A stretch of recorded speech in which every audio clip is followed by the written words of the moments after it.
Assalamualaikum dear students. I hope so you are fine. Last time मैंने आपको exercise 6.2 start करवाई थी और उसका क्वेश्चन नंबर 1 के तीनों पार्ट सिंप्लीफाई करवा दिए थे। उसमें मैंने लास्ट वाली वीडियो में अर्थमेटिक प्रोग्रेशन कैसे बनता है उसकी एग्जांपल्स के साथ डिफाइन करवाई थी। तो बेसिकली बेटा जब हम बात करते हैं अर्थमेटिक प्रोग्रेशन की एपी की, तो आपके पास एक ऐसा सीक्वेंस होता है जिसमें कॉमन डिफरेंस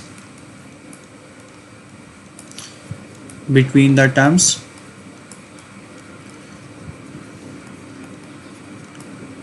are same। ये इसके लिए प्रॉपर लेक्चर है वीडियो नंबर 1 में, आप ज़रा चेक लीजिएगा जहाँ मैंने क्वेश्चन नंबर 1 भी सिंप्लीफाई करवाया है। इसकी जस्ट जनरल टर्म मैं आपको रिमाइंड करवा देता हूँ। जनरल टर्म क्या होती थी अर्थमेटिक प्रोग्रेशन की? अर्थमेटिक प्रोग्रेशन की जनरल टर्म होती थी, the general term of arithmetic progression is a of n is equal to a1 plus of n minus 1 into d। इनके स्पेसिफिक मीनिंग थे वो भी मैंने आपको रिमाइंड करवा दिए थे। an stand for the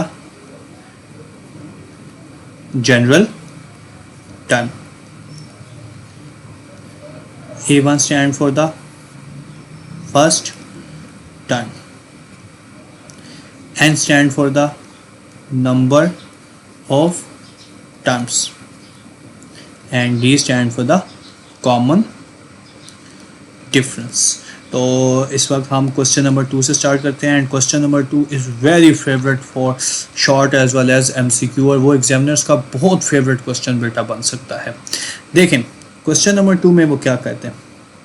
question number 2 में पूछा गया आपसे, लुक इफ़ एक कंडीशन बता दी गई है, बता दिया गया कि इफ़ एक टर्म है a of n minus 3 is equal to 2 of n minus 5, 2 of n minus 5, find the nth term of AP, nth term of AP. आपने एपी की एन टर्म निकालनी है बेटा। ये क्वेश्चन SLO में बहुत अच्छा बन सकता है, मैं अभी इसकी एग्जांपल्स बना के दिखाऊंगा। सबसे पहले आप ये नंबर लाइन समझने की कोशिश करें। अगर ये आपको क्लियर हो जाती है तो ऑटोमेटिकली बहुत सी चीज़ें आपको खुद बहुत क्लियर हो जाएगी। ये देखिए मैंने एक नंबर लाइन ड्रा की है, ठीक है, अर्थमेटिक प्रोग्रेशन समझाने के लिए। मैं इसकी नंबर ऑफ टर्म्स अब ड्रा करता हूँ। देखें जी, जैसे मैं लास्ट लेक्चर में बताई थी, ये एक टर्म है, एक टर्म ये है, एक टर्म ये है, इसी तरह कंटिन्यूटी पे जाते हुए इधर भी कोई एक टर्म आएगी, इधर भी कोई एक टर्म आएगी, इधर भी कोई एक टर्म आएगी, इधर भी अप टू सो ऑन। मैं इनको नंबर्स देता हूँ, देखिए जी किस समय इनको नंबर्स देखेगा।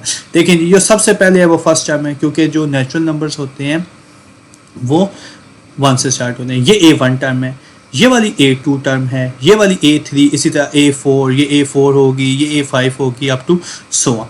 देखिए किसी पॉइंट पे पहुंच के मैं कहता हूं लेट ऐसे ये वाली टर्म an है, ठीक है, इसकी पोजीशन n है, तो बिल्कुल इससे नेक्स्ट जो टर्म होगी वो क्या हो जाएगी, a of n plus 1 उसकी पोजीशन हो जाएगी। मतलब सपोज लेट ऐसे मैं कहता हूं कि ये वाली टर्म A55 है, तो फौरन इसके बाद कौन सी टर्म हो जाएगी, A66। तो इस इंडेक्स n का ये मतलब है अगर ये टर्म an है तो उसकी अगली टर्म क्या हो जाएगी, an। और इसी तरह प्रीसीडिंग में पिछली टर्म क्या हो जाएगी, ये जो बैकवर्ड टर्म होगी ये हो जाएगी a of n minus 1।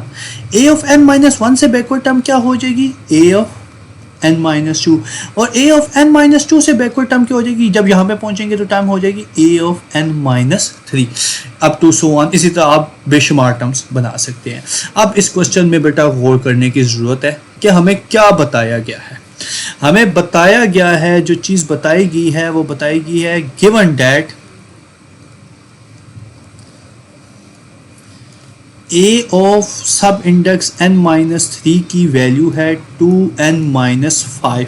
अगर ये इसकी ये वैल्यू है तो आप बताएं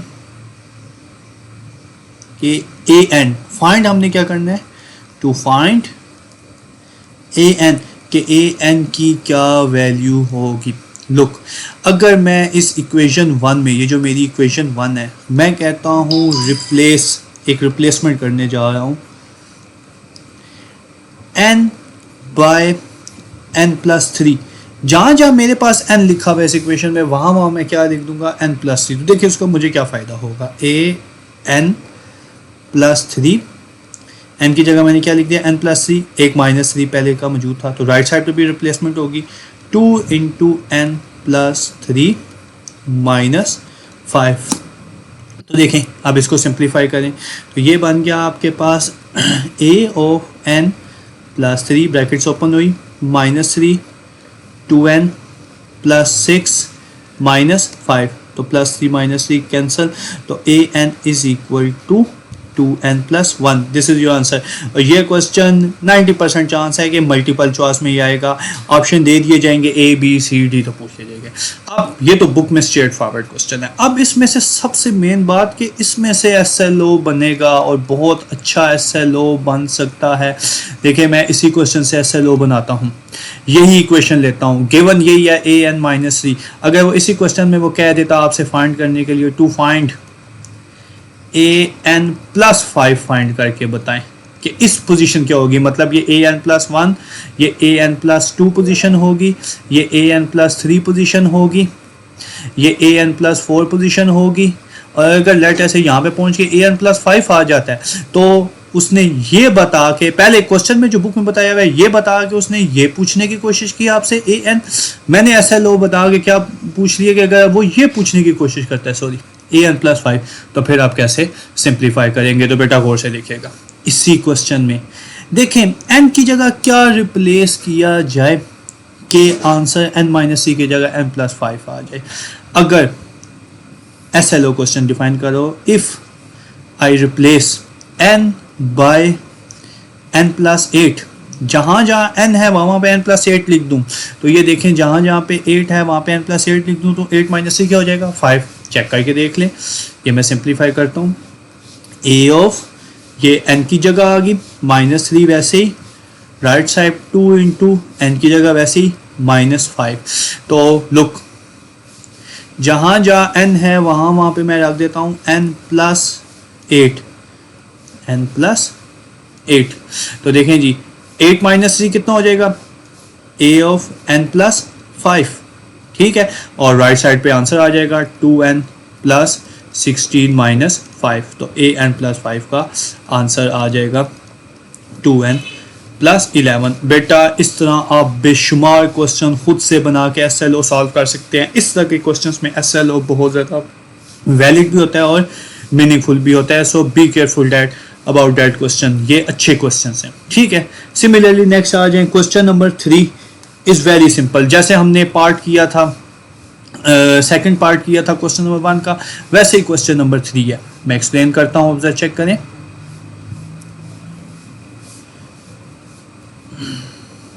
क्वेश्चन नंबर 3 देखिए, क्वेश्चन नंबर 3 में क्या बताया हुआ है, वो स्टेट करता है if fifth term of AP is 16, if fifth term of AP is 16 and 20th term of AP is 46 and the 20th term of AP is 46. What you have to find? To find आपने क्या करना है, वो आगे से पूछ रहा है what is the 12th term, to find 12 term क्या होगी। तो अब उसने खुद बता दिया ये सीक्वेंस क्या है, AP है, स्टार्ट में खुद से बता दिया। सो डेटा पे आ जाए, डेटा लिखें जी। गिवन है आपको, एक तो गिवन है A5 is equal to 16 because he said that fifth term of AP is 16 and the 20th term of AP is 46 and साथ क्या गिवन है, A20 is equal to 46। तो लास्ट वाले लेक्चर में हमने काफ़ी डिटेल में ये चीज़ एक्सप्लेन की थी। A5 अर्थमेटिक प्रोग्रेशन में किस में इक्वल होता है, A1 + 4D is equal to 16 और A28 किसके इक्वल होता है, A28 होता है A1 + 19D is equal to 46। ये इक्वेशन नंबर 2 होगी, ये वाली इक्वेशन नंबर 1 होगी। अब फाइंड क्या करना है जी, टू फाइंड हमने फाइंड करना है A12 mathematically in arithmetic progression A12 sense A12 is equal to A1 + 11D। अब देखिए अगर यहाँ पे इस इक्वेशन में मैं A1 फाइंड कर लूँ और D फाइंड कर लूँ तो मेरा प्रॉब्लम सॉल्व हो जाएगा. तो just I using equation number 2 and 3. मैं कहता हूँ जी इक्वेशन नंबर 2 में से इक्वेशन नंबर 1 को क्या कर दो, सब्ट्रैक्ट कर दो कि हमें सोल्यूशन आ जाए. देखें जी इक्वेशन नंबर 2 क्या है, ये है जी A1 plus 19D is equal to 46 और दूसरी इक्वेशन है A1 plus 4D is equal to 16. Simple subtraction करें जी, प्लस माइनस A1 कैंसिल हो गए, ये बन गया 15D और राइट साइड पे आ गया 30. तो D की वैल्यू यहाँ से कितनी आ गई जी 2. 15 जाकर राइट साइड पे क्या हो गया, डिवाइड हो गया. Now put value of D in any of the equation. Let us say I put value of D in let us say equation 1. Equation 1 में D की वैल्यू पुट करनी थी. A1 plus 4 into 2 is equal to 16. 4 2 ज़ा 8 तो A1 basically हो गया 16 minus 8.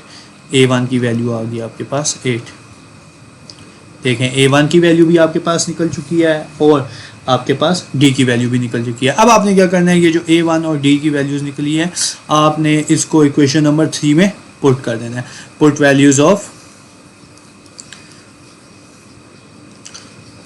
A1 and D in equation 3.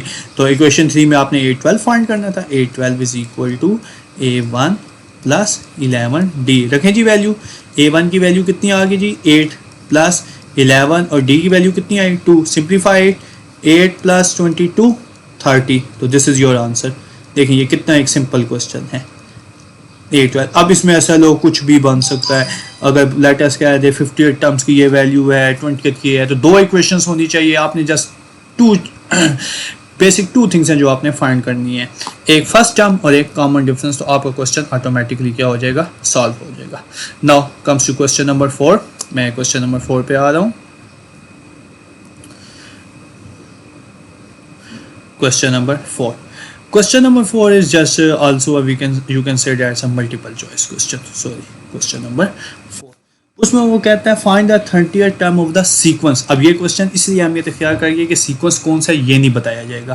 Find the 30th term of the sequence. अब देखें जी कौन सा सीक्वेंस है जिसकी 30th टर्म निकालनी है. सीक्वेंस है जी the sequence is x, 1, 2 minus x, 3 minus 2x.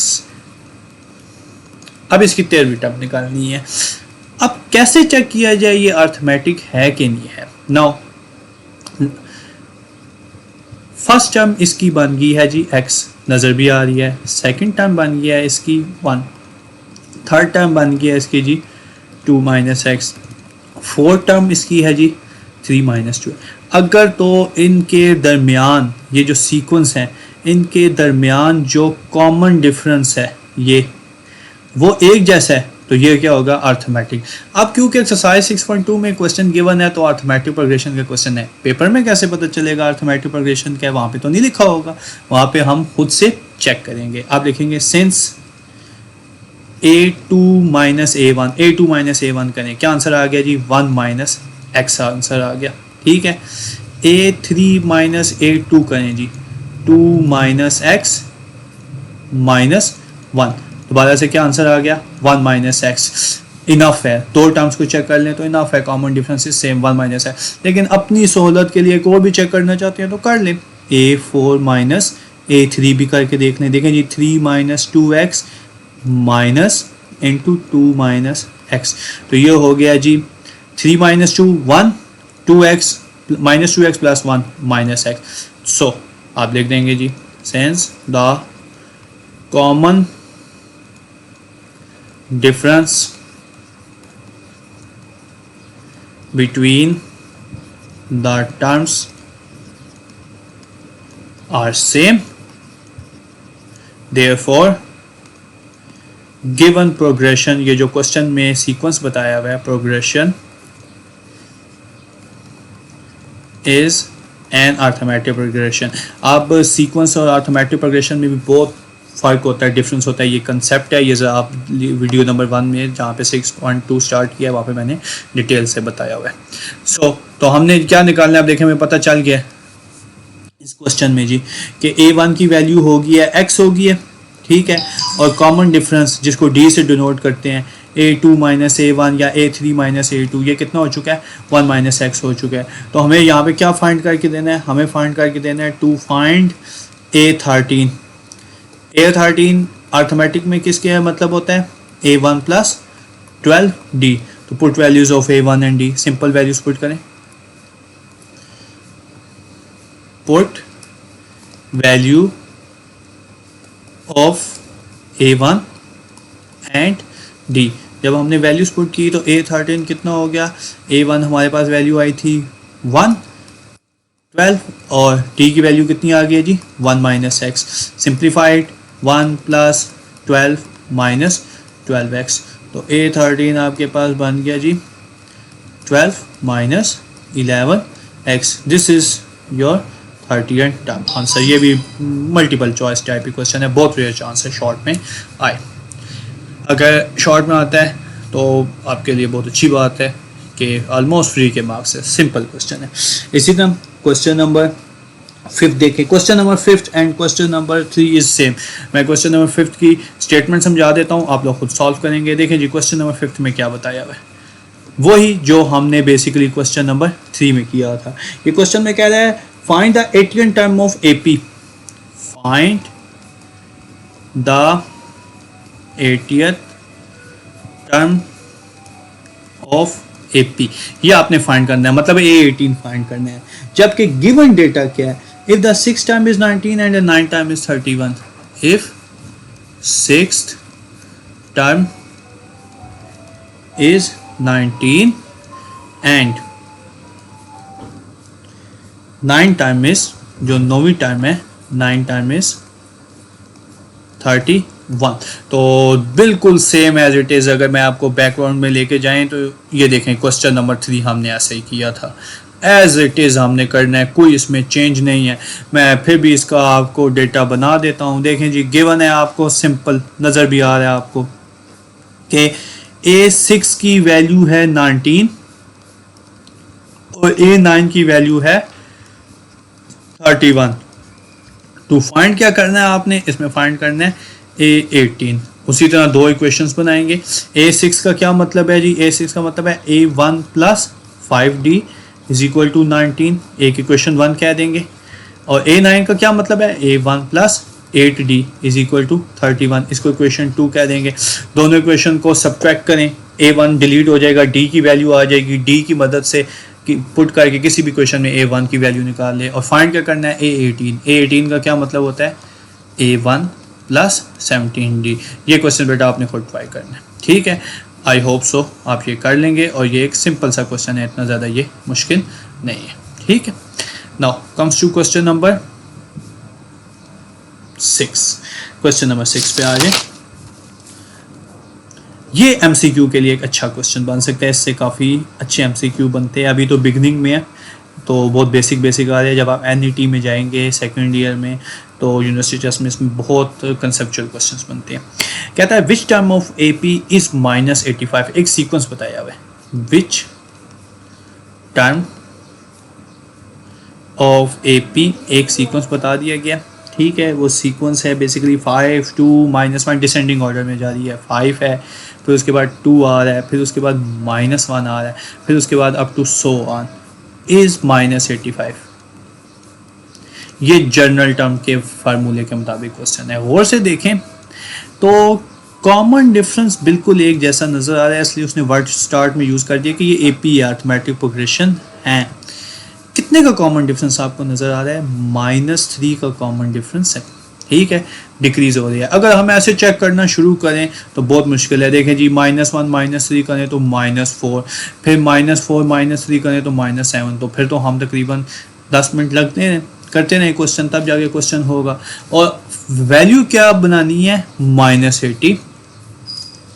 Now look at this, हम ये क्वेश्चन करने लगे।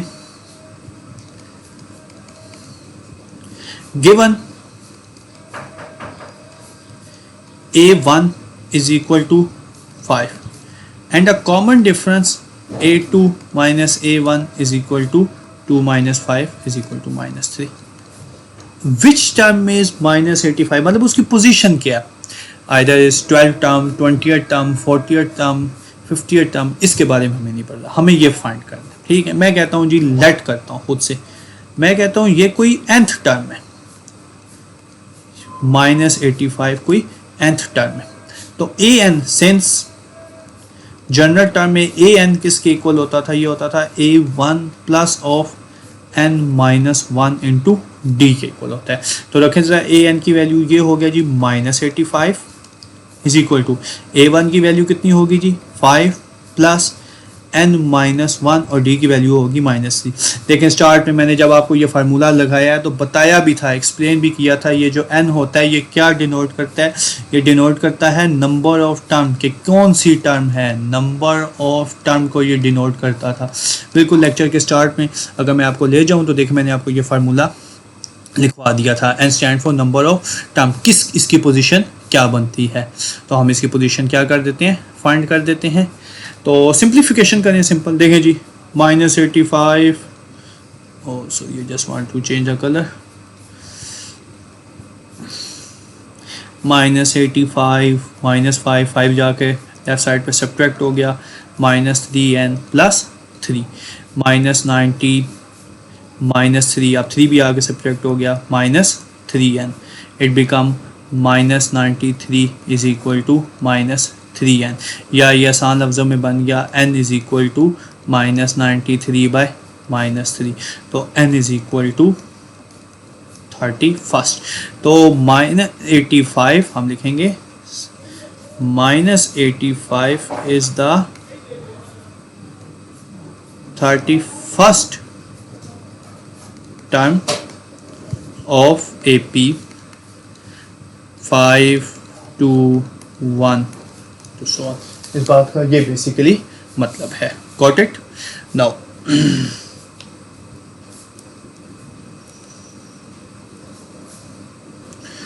comes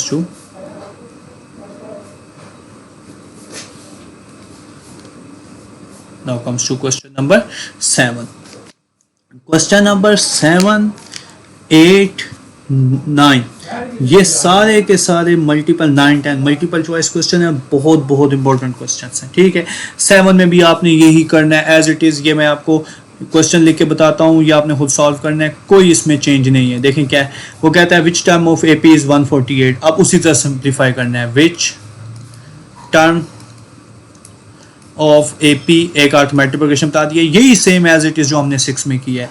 -2 4 10 -2 4 10 up to so on is 148. के इसको सिंप्लीफाई करूँ तो कौन सी नंबर ऑफ टर्म पे 140 आएगा, 148 आएगा. तो देख लें इसमें कॉमन डिफरेंस कितना आ रहा है, 6 का कॉमन डिफरेंस आ रहा है. आप सिंप्लीफाई करें, डू योरसेल्फ, आपके पास ये आंसर आना चाहिए, आपकी प्रैक्टिस भी हो जाएगी. Now comes to question number 8. Question number 8 just general फार्मूले की दोबारा से क्या कर दी गई है, प्रैक्टिस बता दी गई है. क्वेश्चन नंबर 8 में क्या बताया गया, क्वेश्चन नंबर 8 में वो कहता है how many terms are there in AP. वही पूछा है जो अभी हमने प्रीवियस सॉल्व किया था. N stand for how many terms and its position. How many terms are there in AP के अर्थमेटिक प्रोग्रेशन में भाई कितनी टर्म्स होंगी, इन विच, जिसमें फर्स्ट टर्म बताई गई है 11 एंड nth टर्म बता दी गई है 68 और कॉमन डिफरेंस बता दिया गया है 3. बिल्कुल as it is above formula, ये जो हमने जो n टर्म का फार्मूला यूज़ किया है, since an is equal to A1 plus n minus 1 d. देखें 3 चीज़ें बता दी गई हैं, an बता दिया है, A1 बता दिया है, d बता दिया गया है, और n को क्या करना है आपने, टू फाइंड करना है. n को फाइंड कर दें, आपको पता चल जाएगा कितनी टर्म्स हैं इसमें, सेम एज इट इज़ करना है, इसमें कोई फ़र्क नहीं है. अब इसमें हाउ मैनी टर्म्स का वर्ड इसे यूज़ किया कि 68 पे आके ये रूल क्या हो गया, रुक गया. देखें फॉर एग्जांपल मैं ये सीक्वेंस बनाता हूँ. पहली टर्म फर्स्ट 11 है, A1 इज इक्वल टू 11 है. अब इसके बाद कॉमन डिफरेंस कितने का यूज़ हो रहा है, 3 का. तो 11 में बेसिकली 3 ऐड करूँ तो कितना हो जाएगा 14, 14 में ऐड करूँ तो 17, 17 में ऐड करूँ तो 20। ऐसे करूँगा तो थोड़ा लेंथी होगा, 2-3 मिनट लग जाएंगे। MCQs क्वेश्चन है, 68 पे जाके रुक गया है, तो कहता है यहाँ तक कितनी टर्म्स होंगी। ठीक है, तो यहाँ तक टर्म्स के लिए हमने क्या किया, बेसिकली सॉल्व किया। इसका एक और शॉर्टकट ट्रिक होता है, इंशाल्लाह ताला जब बेसिकली इंट्री टेस्ट का लेक्चर रिकॉर्ड किया जाएगा तो आपको बताया जाएगा ज़रूर। Now comes to question number 9। ये भी MCQ टाइप क्वेश्चन है, इसमें भी ऐसा बेसिक चीज़ें पूछी गई है। Find the if the end term of AP is this, find AP। If the nth term of AP is 3n minus 1, तो आपने क्या करना है, find the AP, find the AP, आपने अर्थमेटिक प्रोग्रेशन को क्या करना है, फाइंड करना है। तो यही अबव फार्मूला, ये तो एक्सरसाइज 6.1 का MCQ बन गया। सेंस 6.1 का जो क्वेश्चन नंबर 1 है वो MCQ इसी तरह सॉल्व होता है। 3n minus 1 to find AP। To find AP का मतलब है आपने पहली 3 या 4 टर्म फाइंड करनी है, 3 भी नाफ है, 4 भी नाफ है। A1 फाइंड करना है, A2, A3, A4 etcetera etcetera etcetera. ये आपकी क्वेश्चन नंबर 1 है। सीक्वेंस तब बनता है जब नेचुरल इंडेक्स, ये जो होती है इंडेक्स, ये नेचुरल नंबर से स्टार्ट होती है n। ठीक है, put n is equal to 1, 2, 3, 4 up to so on. तो जब put n is equal to 1 करेंगे तो ये क्या बन जाएगा, put n is equal to 1। तो A1 is equal to 3 into 1 minus 1, तो ये कितना हो गया आपके पास, 3 minus 1 2। Put n is equal to 2। A2 is equal to 3 into 2 minus 1, 6 minus 1 5। नज़र आ रहा है कॉमन डिफरेंस कितना हो जाएगा, 3। अब ऑब्वियसली नेक्स्ट टाइम क्या आएगी, 8 आएगी। Put n is equal to 3, तो ये कितना हो जाएगा, A3 is equal to 3 into 3 minus 1, 3 3 9 minus 1 8। इससे अगली टर्म क्या आएगी, 11, 14 अप टू सो ऑन। ये क्वेश्चन नंबर 9 है। ये भी जस्ट मल्टीपल चॉइस क्वेश्चन है, बहुत ही आपकी अच्छी लक होगी तो फेडरल बोर्ड में इस तरह का क्वेश्चन MCQ में पूछा जाएगा।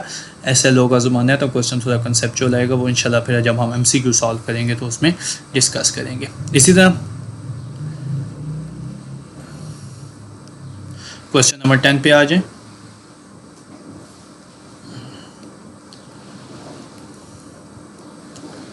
ये भी MCQ, ये अच्छा MCQ है, इसके 2 पार्ट्स हैं और ये बहुत अच्छे हैं। कहता है determine, sorry,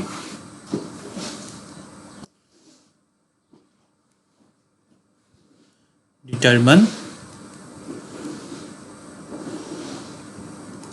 weather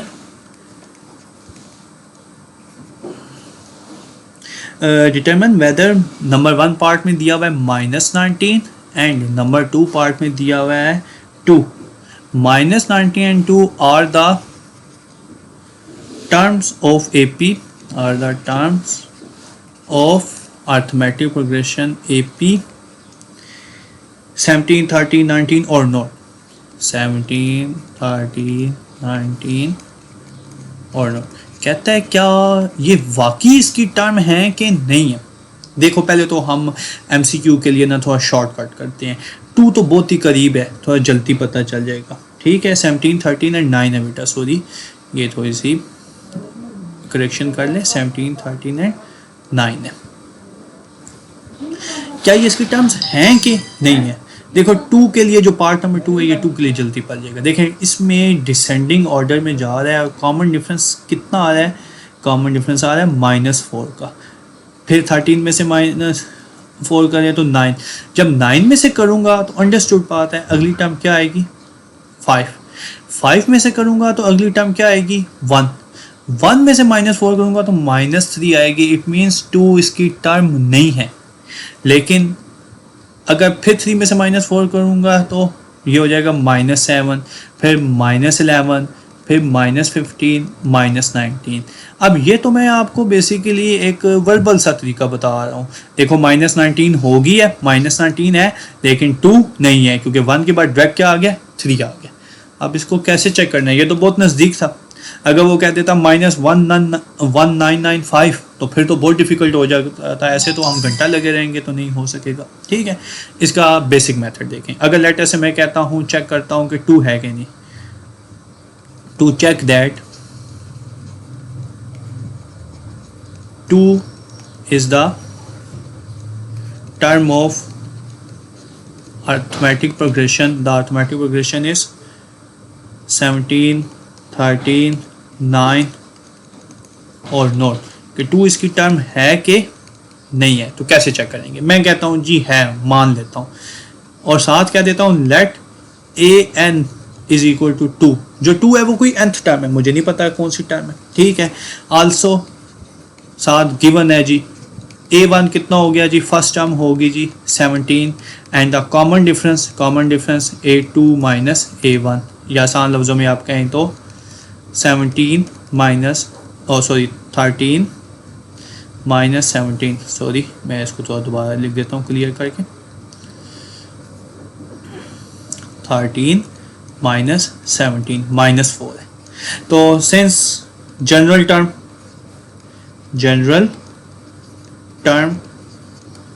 of arithmetic progression, general term of AP क्या होता है? वो होता है जी an is equal to a1 plus of n minus 1 d। तो an की वैल्यू कितनी होगी जी? an की वैल्यू होगी, आपने क्या लेट की थी 2, a1 की कितनी वैल्यू है 17 first term, plus n minus 1 into D का आंसर क्या आया -4। इसको सिंप्लीफाई करते हैं जी, 2 माइनस 17 हो गया, 17 जाकर लेफ्ट साइड पे सब्ट्रैक्ट हो गया, -4n प्लस 4 हो गया, ये हो गया जी -15 is equal to -4n plus 4, ये बन गया। 4 भी जाके राइट साइड पे लेफ्ट साइड पे सब्ट्रैक्ट हो गया, -15 minus 4 is equal to -4n। तो आसान लफ्ज़ों में ये बन गया n is equal to -19/2, oh sorry -19/-4 which is 19/4। कहता है ये 19/4 टर्म है, क्या ऐसा मुमकिन है? नहीं, ऐसा मुमकिन ही नहीं है। क्यों? कि ये जो इंडेक्स होती है अर्थमेटिक में, ये अर्थमेटिक में ये जो इंडेक्स होती है an, ये जो ये नंबर आ रहा होता है, ये फाइंड कर रहे थे ना हम, it must be a natural number. तभी तो हम सीक्वेंस को डिफाइन करते हैं, sequence is a function whose domain is a set of a natural numbers. ठीक है, तो अब ये देखें, ये जो आंसर आया है 19/4 is not a natural number, so 2 is a not a term of, it means हमने क्या कंक्लूजन निकाला, 2 is not a term of given sequence. The given sequence is 17, 13, 9 up to so। अब देखें 2 तो बहुत करीब था, मैंने आपको एक आसान तरीका भी शुरू में बता दिया, ये देखें बिल्कुल स्टार्ट में। लेकिन अगर वो कोई बहुत बड़ी टर्म पूछ ले, अगर वो ये कह लेता check whether check -1968 is the term, या 1968 इज द टर्म ऑफ और नोट, तो फिर आप ये अबाव मेथड से ही करते, आपका क्वेश्चन हो जाना था। ठीक है बेटा, क्लियर? Any issue? बिल्कुल सेम एज इट इज़, आपने यही मेथड अप्लाई करना है। नाउ बेटा comes to question number 11 and 12। 13, 14 basically MCQs हैं। 11 देखें 6.2 में कोई लॉन्ग क्वेश्चन नहीं है, लॉन्ग फेडरल बोर्ड में 8 मार्क्स का आता है, और रावलपिंडी बोर्ड में भी बेसिकली ये है। रावलपिंडी बोर्ड में पार्ट्स बन जाते हैं, लेकिन ज़्यादातर फेडरल बोर्ड में पार्ट्स नहीं बनते। आप क्वेश्चन नंबर 11 के 2 पार्ट्स गिवन दिए हुए हैं, और ये बहुत आसान क्वेश्चन है। ठीक है, देखें क्वेश्चन नंबर 11 में ये कहता है, इफ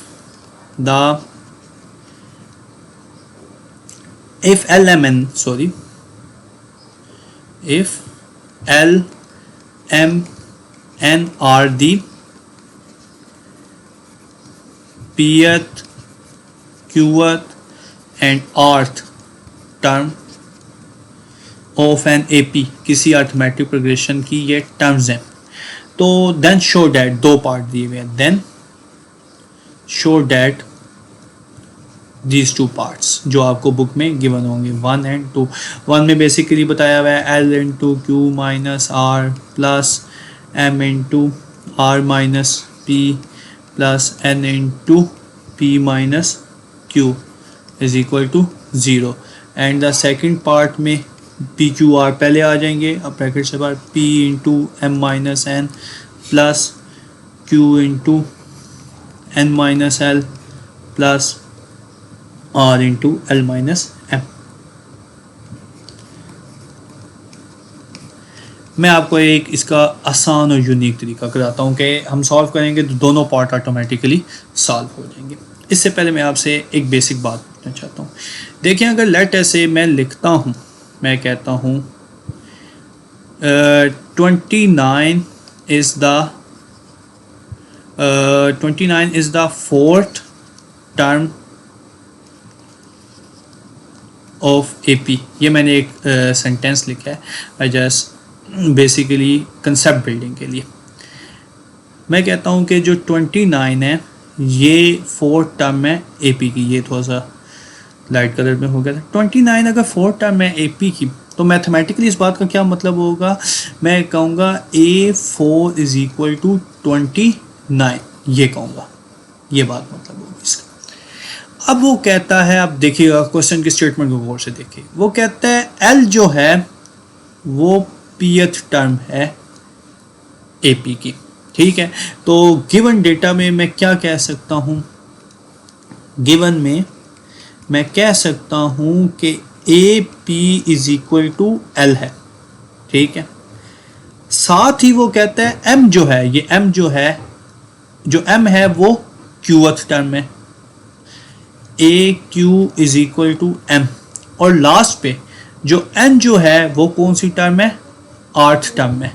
तो a n is equal to r, आप उसका sorry a r is equal to n, ये मैंने उसकी पोजीशंस लिख ली, ये क्या था। अब एक और कंसेप्ट बेसिकली मैं समझाना चाहता हूँ। अब जब आप जनरल टर्म लिखते होते थे, जनरल टर्म में आप लिखते होते थे a n is equal to A1 plus n minus 1D। तो जो भी वेरिएबल होगा बेस में उसमें से सब्ट्रैक्शन होगी। अगर मैं लिख देता लेट ऐसे ए एक्स, तो ये क्या हो जाएगा A1 plus of x minus 1 into D. अगर मैं लिख देता लेट ऐसे ए वाई, तो क्या हो जाएगा A1 plus of y minus 1 into D. A1 और D तो सेम रहेंगे ना, सिर्फ जो इंडेक्स होगा वेरिएबल, ये जिसके नीचे मैं अंडरलाइन कर रहा हूँ, ये चेंज होना शुरू हो जाएगा। तो आप गौर से देखें, यहाँ पे दिया हुआ है ए पी, ये मैं इसको थोड़ा सा अंडरलाइन कर देता हूँ, A P A Q A R. Right side पे तो एज इट इज रहेंगे एल एम एन, वो उसकी वैल्यूज हैं। लेकिन ए पी क्या बन जाएगा, A P become A1 plus of P minus 1 into D is equal to L. Got it. A Q क्या बन जाएगा, A1 plus of Q minus 1 into D M. और ए आर क्या बन जाएगा, A1 plus of R minus 1 into D is equal to N. तो इनको मैं लेटर से लेबल कर देता हूँ, this is my equation number 1, इसको कह देता हूँ, इसको मैं कह देता हूँ ये मेरी इक्वेशन नंबर 2 है और ये मेरी इक्वेशन नंबर 3 है। इन इक्वेशंस को मुझे क्या करना है, सिंप्लीफाई करना है।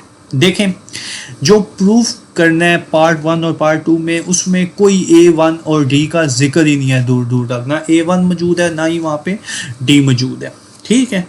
तो बेसिकली हमने A1 और D को क्या करना है, किसी तरह मिनिमाइज करना है, ख़त्म करना है इन तीनों इक्वेशंस में से। मैं स्टार्ट करता हूँ, मैं सबसे पहले A1 को डिलीट करता हूँ। I just use the basic method of simplification, ठीक है, एलिमिनेशन मेथड।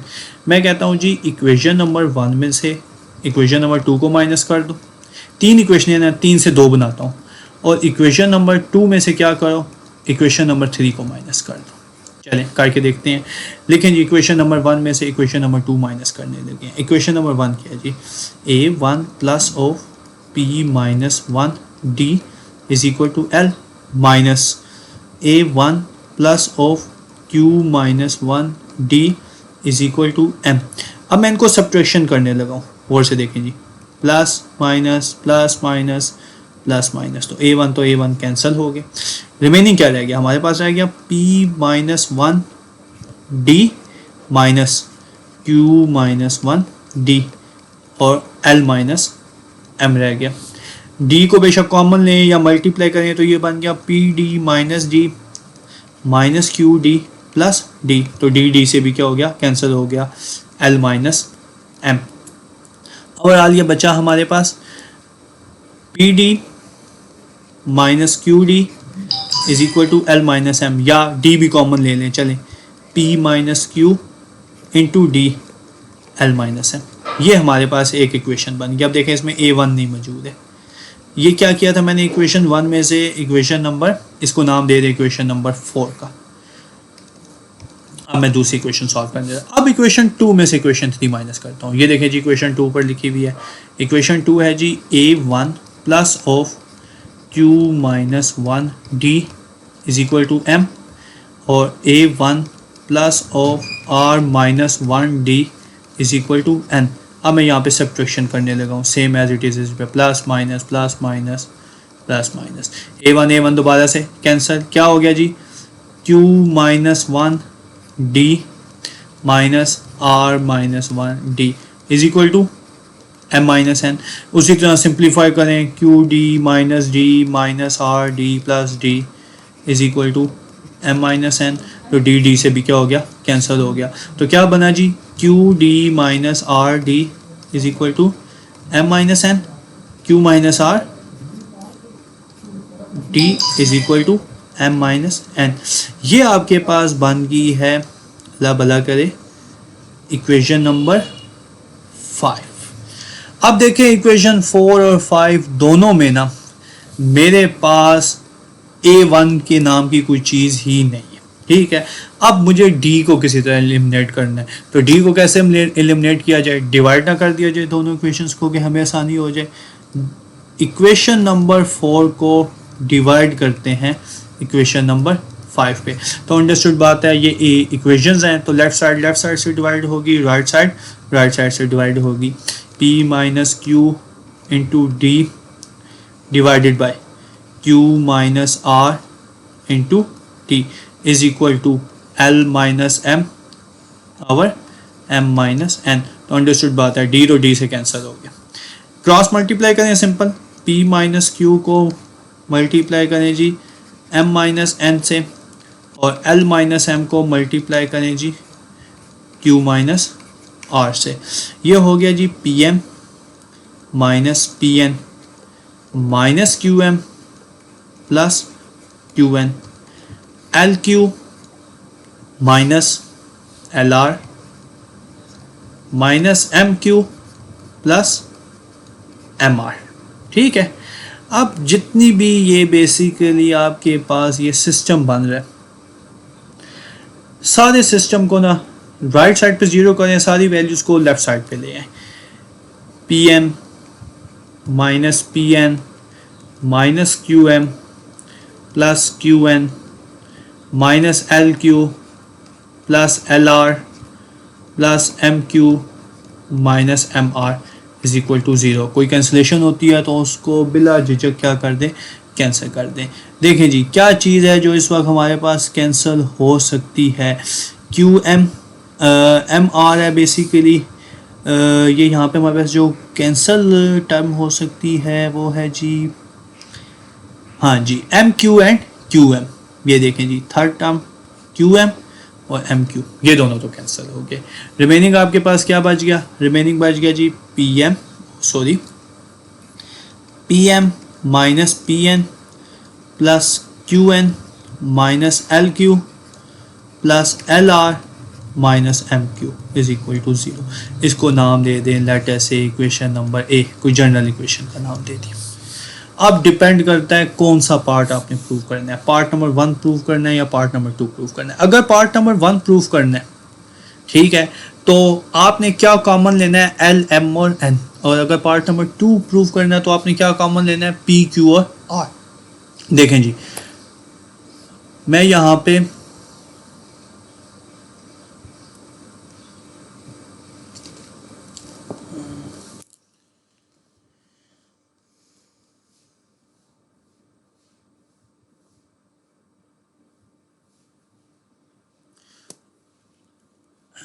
सॉरी, बीच में थोड़ा सी कुछ इश्यूज आ गए थे। ये लाइंस जो इक्वेशंस के ऊपर आ गई है। नेम डैश लेटर से इक्वेशन नंबर ए, हमने जो नाम दिया हुआ था वही रखते हैं, ठीक है। अब चीज़ ये गौर से देखें जी। मैं अब यहाँ पे क्या करने जा रहा हूँ जी, कंसिडर इक्वेशन ए। कंसिडर इक्वेशन ए, ये जो इक्वेशन ए मेरे पास ऊपर आई हुई है मैं दोबारा लिख देता हूँ। P M minus P N plus Q N minus L Q plus L R minus M Q is equal to 0। उसी तरह फर्स्ट पार्ट प्रूव करने के लिए मैं कॉमन लूँगा एल एम एन। देखें जी, एल कॉमन लें, एल इन दोनों में से कॉमन है। गौर से देखें ज़रा आप,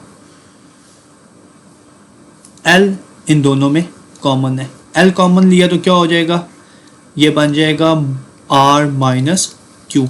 इसी तरह उसके बाद आपने क्या कॉमन लेना है, आपने कॉमन लेना है एम। एम किन दोनों में कॉमन है जी, एम में ये एम इसमें कॉमन है और लास्ट वाले में कॉमन है। एम कॉमन लिया तो ये कितना बन गया जी, पी माइनस क्यू बन गया। और एट लास्ट, ठीक है, आपने एन कॉमन लिया बिल्कुल एंड पे जाके, तो एन जो रिमेनिंग रह गया एन कॉमन लिया तो ये बन जाएगा दोबारा से जाके Q minus P is equal to 0। अब देखें जो आंसर आ रहा है वो हमारे उस सिस्टम से बेसिकली मैच नहीं कर रहा, ठीक है। तो हमने इट मीन्स कोई बेसिकली साइन की चेंजिंग की हुई है। देखें जी, अगर पहले नंबर में से मैं माइनस कॉमन ले लूँ, माइनस एल कर दूँ, तो वो कितना बन जाएगा, Q माइनस आर बन जाएगा, ठीक है। अगर दूसरे में से मैं माइनस कॉमन ले लूँ तो मेरे पास क्या बन जाना चाहिए, R minus P. Sorry, there some mistake, ये यहाँ पे एम आर है, ये इस जगह पे ये मैं रेज कर रहा हूँ, ये जहाँ पे मैंने रेज किया ये एम आर था, मैंने उसको एम क्यू लिख दिया था जल्दी में, दैट्स एम आर। तो यहाँ पे भी वो बेसिकली क्या होगा, ये इसको ज़रा देख लें बेटा, ये क्यू नहीं है, ये होगा एम आर होगा, ये एम आर है। तो जब आप एम कॉमन लेंगे तो वो कितना रह जाएगा, पी माइनस क्यू नहीं होगा, दैट्स पी माइनस आर होगा, क्योंकि क्वेश्चन से रिजेंबलिंग नहीं कर रहा था, पी माइनस आर। तो अब इधर से भी अगर मैं माइनस कॉमन ले लूँ तो ये कितना हो जाएगा, M into R minus P हो जाएगा।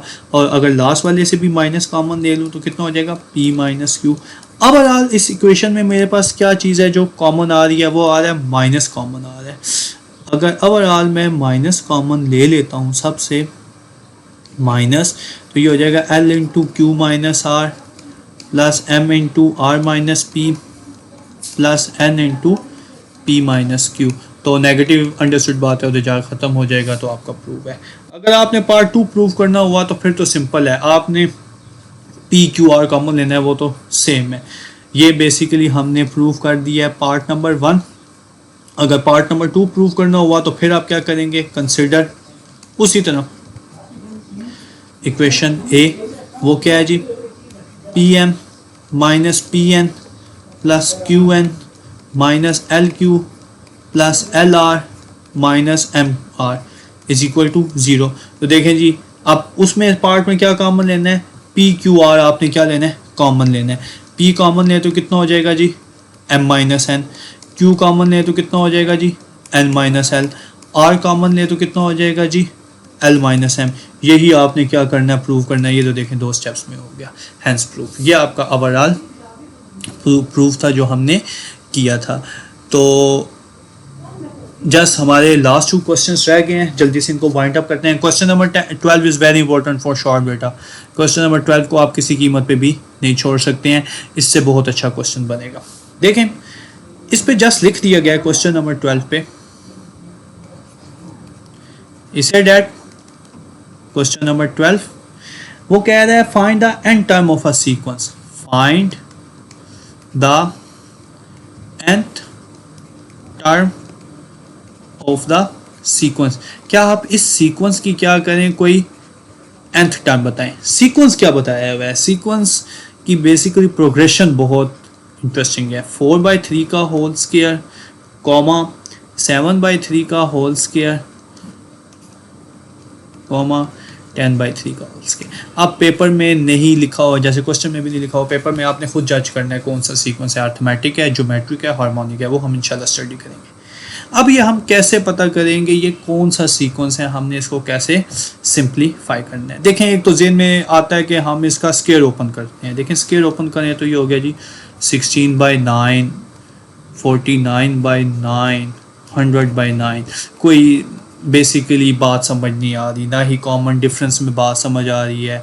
49/9 माइनस 16/9 ये बन जाता है बेसिकली 33/9, ना ये एक जैसा है बेसिकली, और ना ही 100/9 माइनस 49/9 ये बन गया आपके पास 51/9।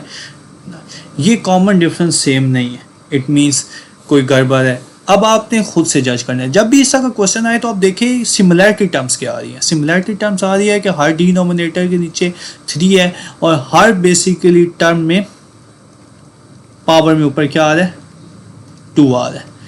तो सिमिलैरिटी टर्म्स को आप क्या कर दे, निगलेक्ट कर दे, जो अनसिमिलर टर्म है उनको कंसिडर करें। मैं कहता हूं यहां पे कंसिडर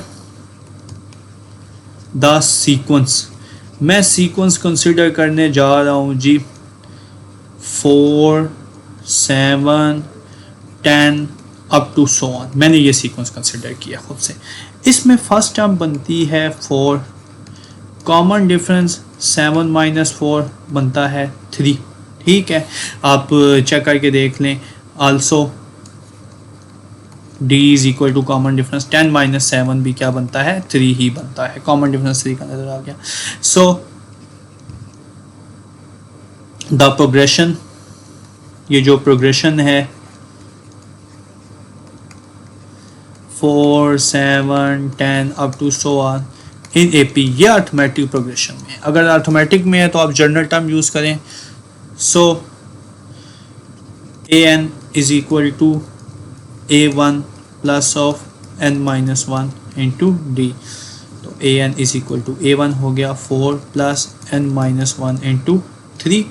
ये बन गया an is equal to 4 plus 3n minus 3 and an is equal to 3n plus 1। ये बन गया an। ये किसकी एन टाइम आई है, ये और से दिखेगा। ये आई है an is equal to 3n plus 1 is the nth term of sequence या प्रोग्रेशन जो आपने लेट किया था। कौन सा प्रोग्रेशन है,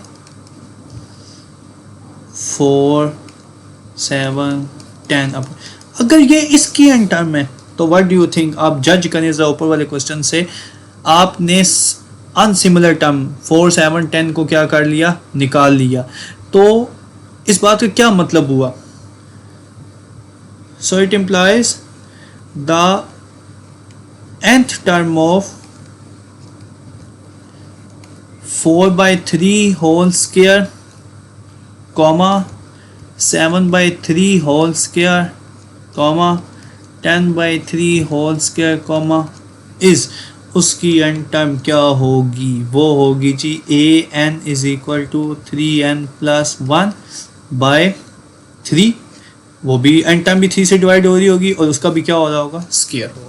अब इस पे SLO बहुत ज़बरदस्त क्वेश्चन बन सकते हैं। मैं इसी क्वेश्चन को अगर लेटर से SLO दे दूं, अगर आपके पास क्वेश्चन आ गया जी find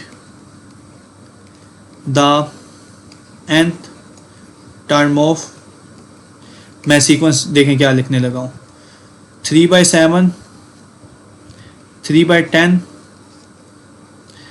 3/13 up to so on and power define कर रहा हूँ मैं, क्यूब कर देता हूँ पावर्स में लेटर से। अब आपने इसकी एन टर्म फाइंड करनी है। आप जरा चेक कीजिएगा अपने आप को, अपने कंसेप्ट को कि आप कैसे कर सकते हैं। ठीक है, ये बेसिकली बेटा 12 क्वेश्चन था। 2 क्वेश्चन रह गए हैं 13 एंड 40, वो बस स्ट्रेट फॉरवर्ड MCQ क्वेश्चंस हैं। इंशाल्लाह ताला मैं एक MCQ की वीडियोस बनाऊंगा तो उसमें लाजमी ये आपसे डिस्कस करूंगा। Thank you very much for today lecture. इंशाल्लाह ताला अगले लेक्चर में मैं आपको 6.3 की एक्सरसाइज सॉल्व करके भेज दूंगा। ओके बेटा, अल्लाह हाफिज़।